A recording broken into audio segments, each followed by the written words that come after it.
Welcome back to another Literalist reaction video. I'm Dave. With me, as always, my good buddy John. John, I see you've already joined the tequila train. Yeah. I am definitely having a Jose Cuervo pre-mixed margarita. Well, that's because you're a low-class person. I am having a Manhattan. Oh. Well, how about I one-up you again? This is the double strength version. Oh, look at you. I mean, it's 5 o'clock somewhere. It may be 1:57 p.m. here, but it's 5 o'clock somewhere. It is. It is truly 1:57 p.m. We are synced. We are synchronized. Welcome to New Hampshire, where I currently am. Oh, it's so pretty there. Look, there's brick. Yeah, there's brick. And man. cabinets. This video being reversed just throws my head way off. Wait a minute. You mean the cabinets are on the right? What? Well, you've told me to pull up what I view as a cartoon today. So what are we going on here? We're gonna examine the lamb as it lies down on Broadway, Dave. I know none of those things. Okay.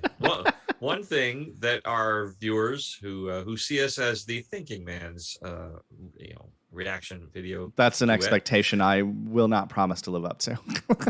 Exactly. Can't wait till we start doing Kiss and Ted Nugent. But in the meantime, we are indeed going to be rather cerebral and deep with our lyrics today. This band is called Genesis. You've heard of Genesis. Oh, yeah. I think we've done a Genesis. Yes, we did. But this is a Genesis before Phil Collins stepped up to become the lead vocalist. This is Genesis where Peter Gabriel is the lead vocalist. Okay. I don't think I know much of anything from that song, honestly. And this is gonna take away all of my thinking man's cred. When I think of I mean, you just mentioned him, not Peter Gabriel, the other one. Phil Collins. Phil Collins. When I think of Phil Collins, the first thing I think about is the soundtrack for the Disney Tarzan movie. I'm not even sure it's Disney. I think it's Disney. Yeah, I think it is. Yeah, that is Disney, Pixar, maybe, or just Disney.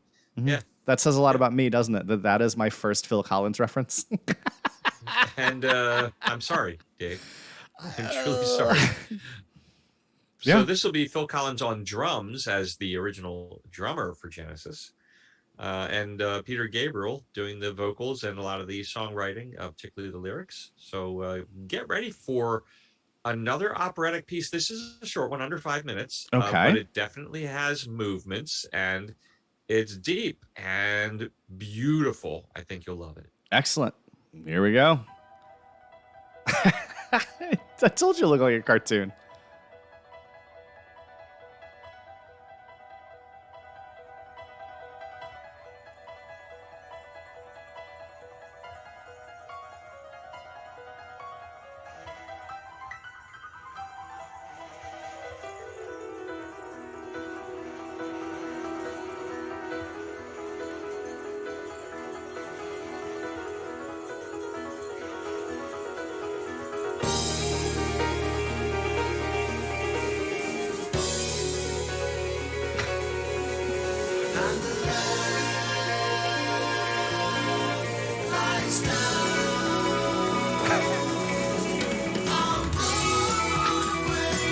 What?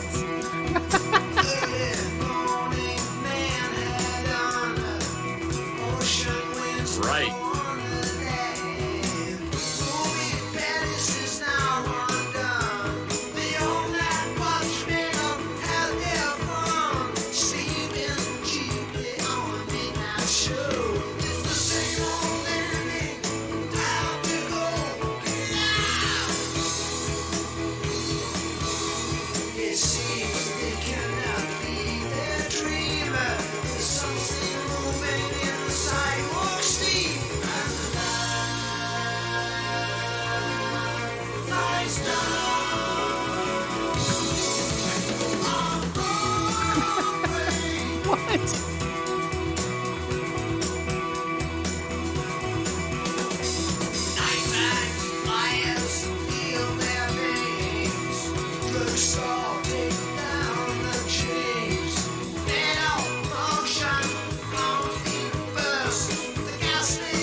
The Broadway street scene finds a focus in its face. Somehow it's lying there, brings a stillness to the air.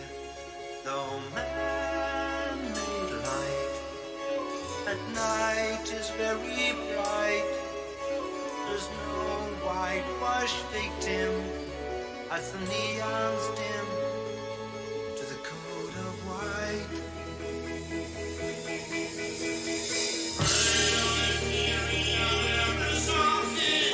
White sea's gone, he's forgotten what he did, and the land lies down.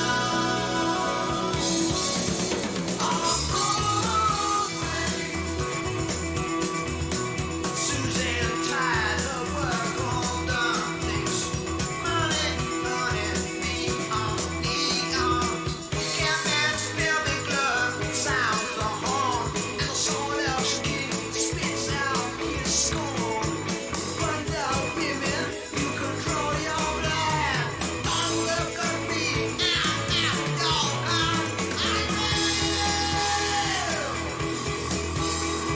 something inside me is just gone. Lord knows what I have done, and the land lies down. On Broadway, on Broadway, on Broadway. The lights are always bright on Broadway.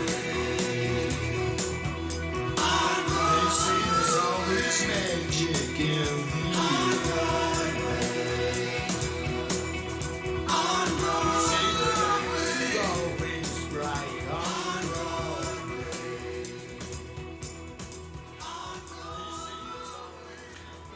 Huh. Yeah, you can pause there. Goes to the next song. So Well then, I gotta say that is one of the stranger songs you've shown me.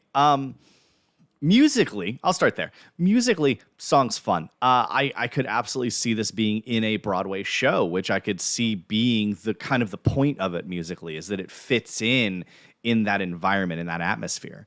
And that it has, super fun verses, but then that chorus comes back and feels like something that you would sit and watch a beautifully choreographed series of dances happen to. It's just fun. Lyrically. Lyrically. Boy, I don't 100% know where to begin with this one. So, Lamb on Broadway, I kind of think that this song is about a fresh young person trying to come into the world of Broadway. Like, you've got stars in your eyes. You want to be an actor, actress. You want to make it on stage. And so you go down to Broadway. And so you've got this deer in the headlights look, this lamb before the slaughter aspect to you as you're just lying there in the street looking around, and it's you've got crazy lights, and there's the porno shop in front of you, and people are being kicked out by security, and there's the drunk, and then there's the graffiti artist coming up the subway who's going to go graffiti around, and you have various people getting off of work doing various jobs that may or may not be illicit. And I almost think that that's what the song is about. It's about the brand new innocent creature coming to Broadway with stars in their eyes and then suddenly being confronted with what's actually there. That is my theory. Dave, on a first listen, you're about 80% there. Okay. So you definitely have it nailed. The lamb is purely symbolic. It's symbolic for the first time person who moves to New York City, and it's their experiences and the people they run into. In this case, though, Real is the first time person. Real is he's the spray painter. So that's what threw me. I thought it was a typo and that was supposed to be real. I probably made a face if you go back and look at the video. I thought that was a typo. So Peter Gabriel went to the group and he goes, so here's what I'm thinking. So I've got this Puerto Rican youth in New York City. He's on a journey of self-discovery, and he encounters several bizarre incidents and people as he experiences New York City. And the story, will play out where he starts tagging, which you kind of saw. There's a lot more hints in the cartoon because whoever did that obviously knew the background of the story. Now, Dave, I'm telling you this with great confidence that that I knew this, and up until a week ago, I couldn't make that claim. Okay. I've listened to this song since it came out in the 70s. I love on Broadway, it's and super singing catchy. that part. Yeah, I love the song. I've listened to it over and over again. I've seen Genesis, I can't tell you how many times in concert. I own their videos. And it's the first time a week ago when I actually delved into the lyrics to find out what it's about. Well, because you have to fact check my lunacy. I have to fact check your lunacy, right? So that's what I decided to do, is get a little ahead of you just a little bit once in a while and figure if you're on the right path. Because to me, it was elusive what it was about. And you're right. When I was listening to it, I thought it was real, not real. And things like that. So I'm like, you know what? This is very obscure. It's Peter Gabriel, and he's pretty freaking insane to begin with. So let's just figure out what this song is going to be about. And you pretty much nailed it, except you just didn't get that Rial was the lamb. Okay, that makes more. Well, it makes a lot more sense now that I know it's not a typo. Right. I mean, as I read about this, psychologist Carl Jung is brought up, and all kinds of stuff is brought up in regard to, what was the meaning behind this. Lenny Bruce is mentioned in there, Groucho Marx.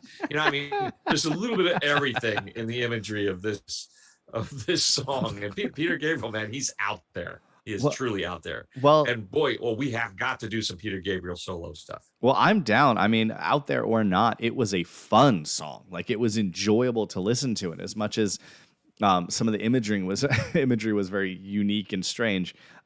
Just musically, it was fun. It was thoroughly enjoyable. All right. So what do you say? Would this be something you'd listen to again on a playlist? You know what? I gotta say, if I happen to have this on a playlist, I'd listen to it. Yeah, I'd totally throw it on there. No problems at all. I think that it's one of those songs that I wouldn't necessarily sit down once again and analyze. But if it came on, I would totally bop to it in the background. I'd totally enjoy it. See, we haven't broke down maybe this would be on your sitting down playlist versus your driving playlist versus your versus my Scotch and Contemplation playlist. Scotch and Contemplation playlist versus your video game background playlist, or whatever it might be. Yeah, so I don't. That'd be an interesting.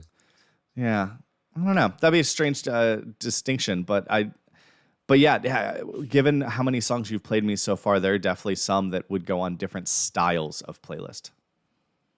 Right. I'll have to give it some thought. Awesome.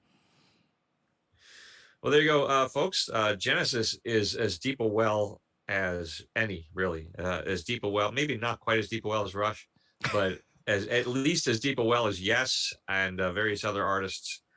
So, hey, help me out. Where should we go next with Genesis? I have my ideas, but I'd like to hear what you have to say about it. Tell us where we should take Dave on his journey into Genesis. And please remember, be gentle. Well, thank you. I look forward to more cartoons. I don't know about that, but we'll definitely do more Genesis. Anyway, Dave, see you on the flip side.